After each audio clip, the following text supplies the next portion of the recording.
बिस्मिल्लाहिर्रहमानिर्रहीम। मैं हूं असद खरल और आप देख रहे हैं हमारा ऑफिशियल यूट्यूब चैनल।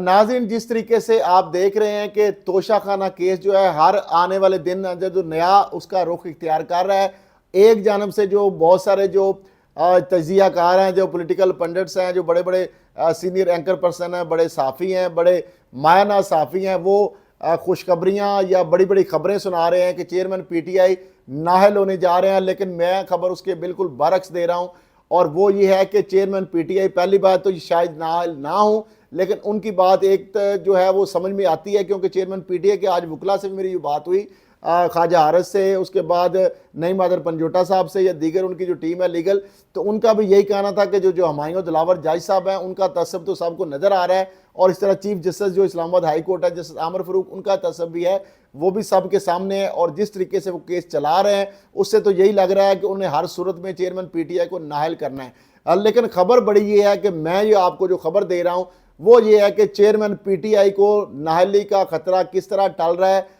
या वो ये नायल क्यों नहीं होंगे, और अगर नायल होंगे तो अहल सुप्रीम कोर्ट से किस तरह वो हो जाएंगे, उसके लिए बड़ी गवाही उनको आ गई है। और उसी वजह से आपको याद होगा कि एक दिन पहले उन्होंने ये अचानक से ये नया कार्ड निकाला, और उन्होंने कहा कि मेरा जो मिलिट्री सेक्रेटरी है ब्रिगेडियर वसीम चीमा, जो कि अब मेजर जनरल हैं प्रमोट होके, तो उनको गवाही के लिए बुलाया जाए, क्योंकि तोशा खाना के जो मेरे तहफ़ हैं वो मैंने नहीं बेचे बल्कि उन्होंने उनको बेचा है, और उनसे बुला के अदालत तलब कर सकती है और उनसे बुला के पूछ सकती है। तो ये ऐसे ही उन्होंने बात नहीं की थी। इसके पीछे मैंने जब डिग आउट किया तो बड़ी खबर सामने आई है, और वो बड़ी ब्रेकिंग न्यूज़ ये है कि जो चेयरमैन PTI के खिलाफ, आपको पता है तोशा खाना केस नैब के अंदर भी चल रहा है, वो भी जेर नैब रावलपिंडी के अंदर जो चल रहा है केस, उस केस के अंदर जो अभी मेजर जनरल हैं वसीम चीमा साहब, उस वक्त वो ब्रिगेडियर थे और मिलिट्री सेक्रेटरी थे, साबिक वज़ीर आज़म इमरान खान के, चेयरमैन PTI के, उनसे नैब जो है उन्होंने इस केस के हवाले से जो बयान लिया या उनसे जो दरियाफ्त किया, तो वहाँ पे उन्होंने ये कहा कि बिल्कुल उन्होंने वहाँ पे ये बात जो की, उन्होंने कहा कि चेयरमैन PTI का तोशा खाना के ताइफ से उनकी फ़रोख्त से कोई तल्लक नहीं है, और वो उन्होंने कहा कि वो मैंने बेचे हैं, और उनको इस चीज़ का कोई जो भी बात है वो मेरे इल्म में है, सारी चीज़ें उनके इल्म में नहीं है। वो किसी शॉप पे नहीं गए या किसी वेंडर के पास नहीं गए, उन्होंने जाके वो नहीं बेचे। तो अब ये वो चीज़ थी जो कि चेयरमैन PTI के पास ज़राए से पहुंच गई। उनकी वकला की टीम जो है, जिनमें से एक दो सीनियर उनकी जो वकला जो लीगल टीम के रुकन हैं, उनके आज मेरी बात भी, उन्होंने इस चीज़ को कन्फर्म भी किया है। और ये वो बात थी जिस वजह से उन्होंने इतना बड़ा रिस्क लिया, क्योंकि उन्होंने कहा कि जब वहाँ पर एक बात वो कर चुके हैं तो यहाँ पे और स्टांस वो नहीं ले सकते। लेकिन दूसरी तरफ कुछ लोगों ने उनको डरा भी दिया कि अगर यहाँ पे आगे को और अगर स्टांस उन्होंने ले लिया तो आपके लिए एम्बैरेसमेंट क्रिएट हो सकती है। इसलिए उन्होंने फिर 4 और गवाहों का नाम दे दिया, जिसमें एक उनके सेक्रेटरी इंफॉर्मेशन रऊफ हसन थे, और 3 वो गवाह जो लोग उनके बारे में पूछते हैं कि YAIA क्या है। तो बेसिकली मैं आपको बता दूं, YAIA जो है ना, यूसुफ इस्लाम एसोसिएट्स है, और वो कंसल्टेंट है। बेसिकली लाहौर में उनका बड़ा एक ऑफिस है, लाहौर हाई कोर्ट और जो AG ऑफिस के साथ ही प्लाजा है, वहाँ पे उनका ऑफिस है। और वो चेयरमैन PTI यानी साबिक वज़ीर आज़म इमरान खान के वज़ीर आज़म बनने से बहुत कई साल पहले वो शौकत खानम के और इमरान खान के वो टैक्स कंसल्टेंट हैं, और उनके वो 3 लोग थे जिनको उन्होंने कहा था, क्योंकि जारी बात है चेयरमैन PTI उनके वकला का ये कहना है कि जो भी बंदा जो टैक्स के हवाले से मामलात होते हैं उसको नहीं पता होता, और वो उसके टैक्स कंसल्टेंट वो चीज़ें देखते हैं, वो सिर्फ मोटी मोटी चीज़ें बताता है कि ये मेरे आमदन है, ये मेरे अखराजात हैं, और आगे किस हेड में किस किस चीज़ को किस तरह रिफ्लेक्ट करना है वो उस कंसल्टेंट का काम होता है। लिहाजा निटी गिटी जो है वो हमारे उनके वकला का ये कहना था कि क्लाइंट को ये चीज़ें उनके नॉलेज में इतनी ज़्यादा चीज़ें नहीं हो सकती, ना वो इस हवाले से उनको नॉलेज होता है, इल्म होता है। वो नईम आदर पंजोटा साहब ने भी यही बात की और ख्वाजा हारिस साहब ने भी यही बात की। तो लिहाजा उनको पहले 4 गवाहों की जो लिस्ट दी गई, पहले 1:30 बजे का टाइम दिया गया, और उन्होंने 2 दिन का टाइम मांगा, फिर 1 दिन का मांगा। लेकिन उसके बाद जो जज साहब हैं, जो हुमायूं दिलावर साहब हैं एडिशनल सेशन जज इस्लामाबाद, तो उन्होंने 1:30 बजे पहले कह के, तो उसके बाद उन्होंने कहा जी उनका हक भी उन्होंने ख़त्म कर दिया गवाही का, और साथ उनका जो दफा का हक है वो भी ख़त्म कर दिया, और कल उनका फैसला सुना देंगे। लेकिन जो चेयरमैन पीटीए के वकला का ये कहना है कि सुप्रीम कोर्ट के आज जो 3 रुकनी बेंच था, जस्टिस याहिया अफरीदी की सरबराही में, जिसमें जस्टिस मुज़फ़्फ़र अली अकबर नकवी भी थे, जस्टिस मुसर्रत अली साहब, वहाँ पर उन्होंने बाकायदा ये कहा चेयरमैन पीटीए के वकला को कि आपको ऑलरेडी बड़ा रिलीफ मिल चुका है कि हाई कोर्ट जो है वहाँ पे आपका केस हमने रेफर किया, और हाई कोर्ट के अंदर ट्रायल कोर्ट के खिलाफ जो आपकी दायरा समात के हवाले से, उनके जो तस्सब के हवाले से, या जो भी और जो मामलात की जो ट्रांसफ़र ऑफ केस की जो एप्लीकेशन 4 पेंडिंग पड़ी हैं, जब तक उसका फैसला इस्लामाबाद हाई कोर्ट नहीं करेगी, ट्रायल कोर्ट आपके खिलाफ या आपके कोई भी आपके खिलाफ कोई फैसला या कोई फैसला नहीं कर सकता उस वक्त तक। अब कल वो इस्लामाबाद हाई कोर्ट के चीफ जस्टिस के पास केस ये लगे हुए हैं, और उनसे पहले जो है ट्रायल कोर्ट के जो जज हैं वो सुप्रीम कोर्ट की ऑब्जर्वेशन भी मौजूद है, और इस्लामाबाद हाई कोर्ट के अंदर वो पेंडिंग केस होते हुए वो फैसला कल आते हुए नजर नहीं आ रहा। लेकिन एक और दूसरी सूरत में वो कहते हैं कि chief justice Islamabad high court भी, उनके वकला का ये कहना है चेयरमैन पीटीआई का कि वो भी तस्सब है हमारा, और जिस तरह पहले केस उन्होंने रिमांड कर दिया था, मे भी ये हमारी दरखास्तें भी मुस्तरद कर दें, और अगर वो कल मुस्तरद करते हैं और सर्टिफाइड कापी भी वहाँ पर अदालत में नीचे पहुँच जाती है, और वो हमारे खिलाफ अगर कोई फैसला कर देते हैं, तो उसके खिलाफ फिर हमें पहले इस्लामाबाद हाई कोर्ट के चीफ जस्टिस के जरिए इस्लामाबाद हाई कोर्ट अप्रोच करना पड़ेगा। लेकिन साथ ही सुप्रीम कोर्ट ने यह भी कहा है कि 4 अगस्त को हम आपका केस दोबारा सुनेंगे, और अगर आपको कोई रेमडी या अपील का मसला हुआ तो जारी बात है वो तभी अब वो सुप्रीम कोर्ट सुनेगी, क्योंकि पहले भी उन्होंने कहा कि आपकी दरखास्त गैर मुसर इसलिए हो चुकी है कि अभी इस्लामाबाद हाई कोर्ट का जब फैसला आएगा तो उसके खिलाफ आप आ सकते हैं। ट्रायल कोर्ट का फैसला जो एडमिनिस्ट्रेटिव जो कंट्रोल है वो हाई कोर्ट के पास होता है, और ट्रायल कोर्ट का तो लाजा उसके अंदर हम इंटरफेयर नहीं कर सकते, ना ट्रायल कोर्ट के अंदर ना हाई कोर्ट की जुरिस्डिक्शन जो है उसके अंदर हम इंटरफेयर कर सकते हैं। तो लाजा मामला ये है कि ये आपके सामने मैंने सिनेरियो रख दिया, लेकिन वो चीज़ें कहते हैं बड़ी इंपॉर्टेंट चीज़ें वो ख्वाजा आरिफ साहब ने या उनके दीगर जो नई मदर पंजोटा साहब ने बताई। नंबर 1 वो कहते हैं पहली बात तो ये है कि टाइम बार्ड है 120 दिन से ज़्यादा हुए। फिर वो कहते हैं पहले MNN ने किया ये केस, इलेक्शन कमीशन में अप्रोच किया, और उसके बाद स्पीकर ने रेफरेंस भेज दिया।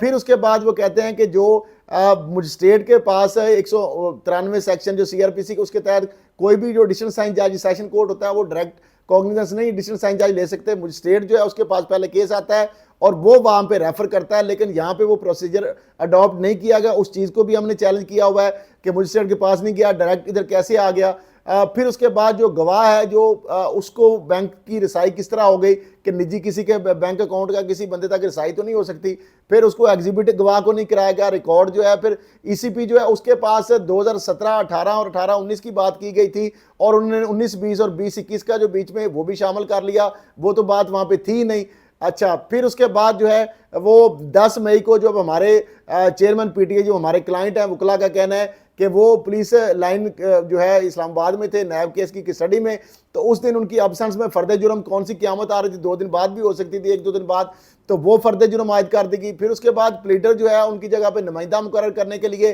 उनकी कॉन्सेंट के बगैर और हमारे एहतजाज के बावजूद, प्रोटेस्ट के बावजूद, और हमने इस चीज़ को प्रोटेस्ट भी किया और रिकॉर्ड पर भी है, तो वो भी जो चीज़ है वो भी उसको भी खातर में नहीं लाया गया।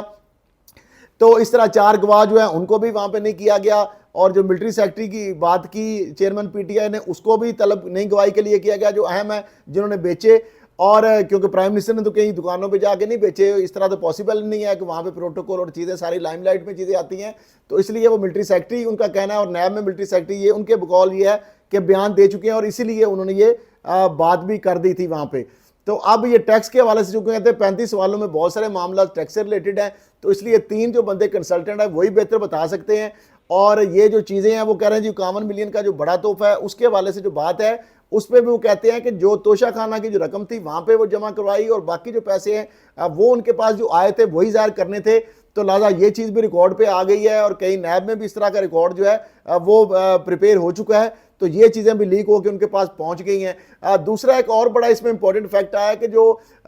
खुद हमायूं दिलावर साहब जो जज साहब हैं उन्होंने कहा कि मेरा अकाउंट है फेसबुक का, और लेकिन वो कहते हैं पोस्टों से मेरा कोई तल्लक नहीं है। लेकिन FI की report supreme Islamabad high court में आ गई है।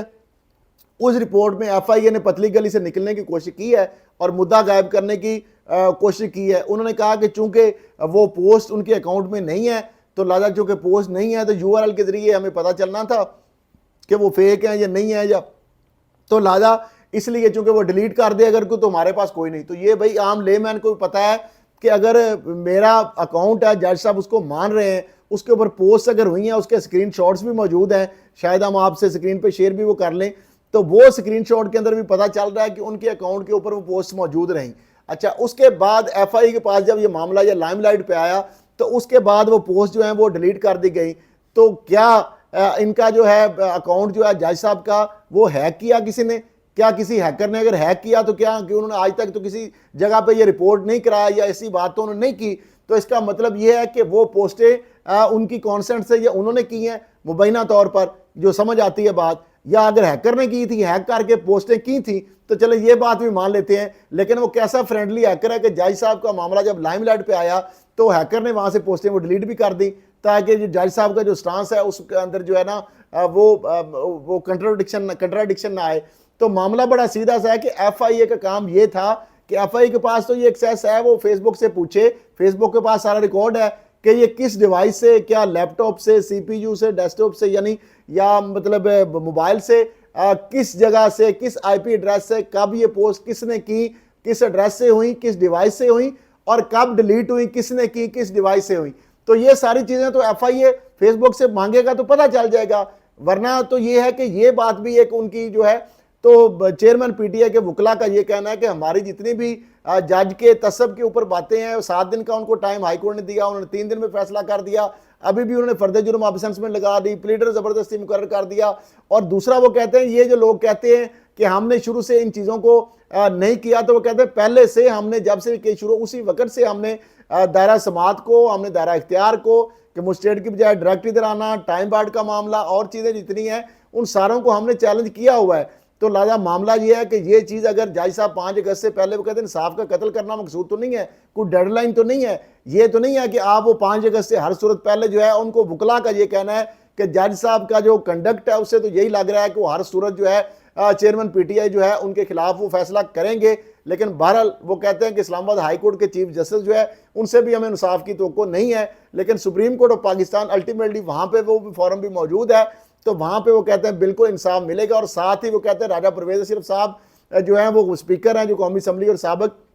वज़ीर आज़म है, क्या इंतखाबी गोशवारों में टैक्स रिटर्न में उनको जो तोशा खाना से तायब मिले थे, क्या उन्होंने वहाँ पे इंदराज कराया? तो वो कहते हैं चेयरमैन PTI ने तो इंदराज भी कराया और बिल्कुल उन्होंने सही कराया, और इसीलिए टैक्स कंसल्टेंट को बतौर गवाह वो पेश करना चाहते हैं, और सारी चीज़ें उन्होंने जाहिर भी की। और ये जो सारी चीज़ें हैं उनके खिलाफ एक पूरा मैच फिक्स किया जा रहा है, और उनका ये कहना है कि उनको ज़बरदस्ती नाअहल करने की कोशिश की जा रही है, और उसके लिए तमाम तर जो वसाइल हैं वो बरूएकार लाए जा रहे हैं। लेकिन वो ये कहते हैं कि वो जो गवाही एक आ गई उनके मिलिट्री सेक्रेटरी की नैब के वाले से, वो उनके पास चीज़ पहुंच चुकी है, और दूसरी चीज़ें जो है बहुत सारी ऐसी चीज़ें हैं जो कि उनके